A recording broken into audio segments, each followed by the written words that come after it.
Our top story. At least 7 children have been killed after more rockets were showered on a Palestinian refugee camp. We have received an exclusive video from the heart of the tragedy. You may find it contains graphic images.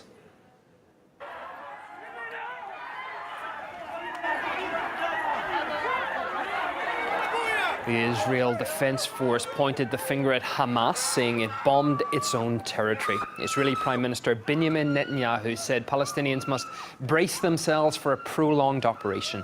The UN Security General reiterated his appeal for a ceasefire, saying those responsible for the unprecedented bloodshed should be punished. Hamas had earlier announced a halt to fighting ahead of celebrations to mark the end of Ramadan. But as before, both sides failed to observe the truce. Harry Fear now reports from Gaza. This is meant to be a day of celebration, giving the Islamic context of a holy holiday. But really, on the ground, Palestinians are extremely fatigued by this conflict, which has caused incredible civilian loss. Almost everyone you speak to, quite literally, knows a relative or has themselves directly been caught up in the operation, which has lasted, of course, over 20 days and killed hundreds of women and children. We've seen hospitals hit directly or indirectly, and of course hundreds of homes. Just a few days ago, a taxi driver that the crew here in Gaza for RT have been frequenting, he was actually assassinated by a drone missile a few hours after we were using him for filming a report for RT. The place looks like an incredible war zone. I'm joined now by Shaban. He is a resident of Beit Lahia in the north area of the Gaza Strip. Just a couple of days ago, his home was demolished by Israel. Can you tell us what happened?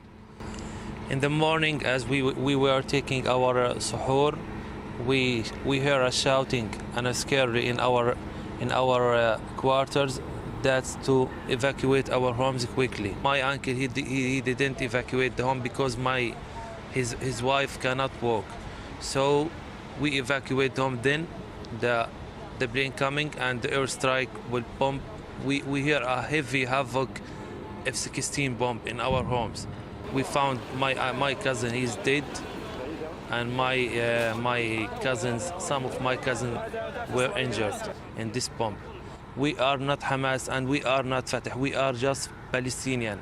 Both of the parties, Israel and Hamas, are both strong in their position, wanting to gain concessions. Israel wants to destroy Hamas's infrastructure. The Palestinians here, Hamas, want to gain concessions with respect to the siege of Gaza. The fighting continues and the civilian loss continues. Now, the bloodbath in Gaza has not gone unnoticed. In Israel itself, with reservists and soldiers laying down their arms in protest at the violence. Dozens have signed a petition explaining why they decided to refuse to be part of the IDF. We had a chance to talk to one of them.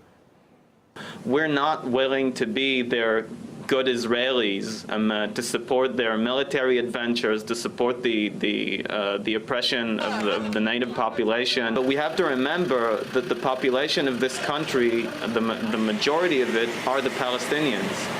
Even whether they're in Palestine itself or whether they are refugees.